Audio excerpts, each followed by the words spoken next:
Hello everyone, it's May Angel. Welcome to my YouTube channel. Door-to-door ayuda para sa mga matatanda. Saang lugar kaya ito?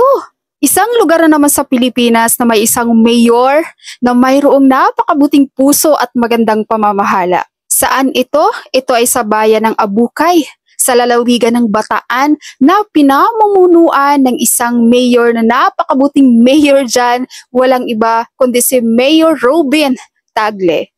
Bakit? Ano bang ginawa ni Mayor?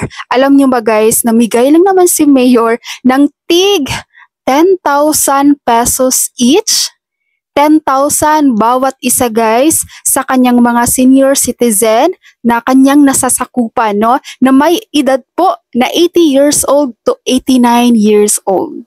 At pinangungunahan niya mismo ito. At hindi lang yan guys, kung mayroong tig 10,000 pesos ang may edad na 80 to 89 years old, alam nyo bang meron namang tig 20,000 pesos? Yes, tumataginting na 20,000 pesos para sa may mga edad naman po na 90 years old to 99 years old para sa kanyang mga nasasakupan. Wow!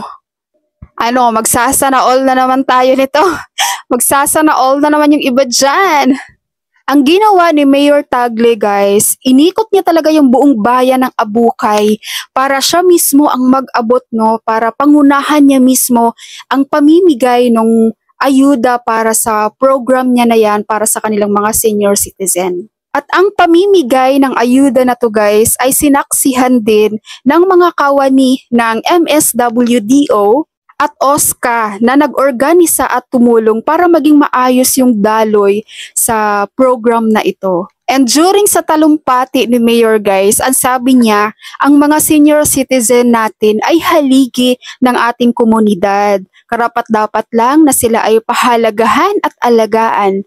Ang mga lolo't lola natin ay mahalagang bahagi ng ating kasaysayan at komunidad.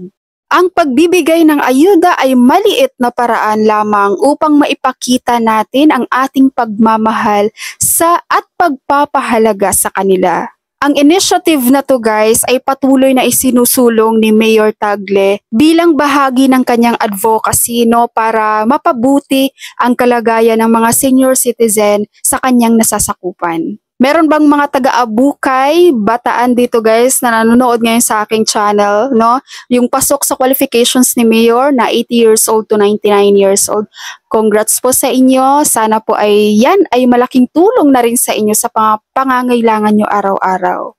Alam ko pong masaya kayo guys sa natatanggap nyo dahil compared naman sa ibang senior citizen sa ibang lugar na walang pakialam ang kanilang mayor guys, no? Kung walang pensyon na manggagaling sa gobyerno, wala rin silang ibibigay sa kanilang mga senior citizens sa kanilang lugar.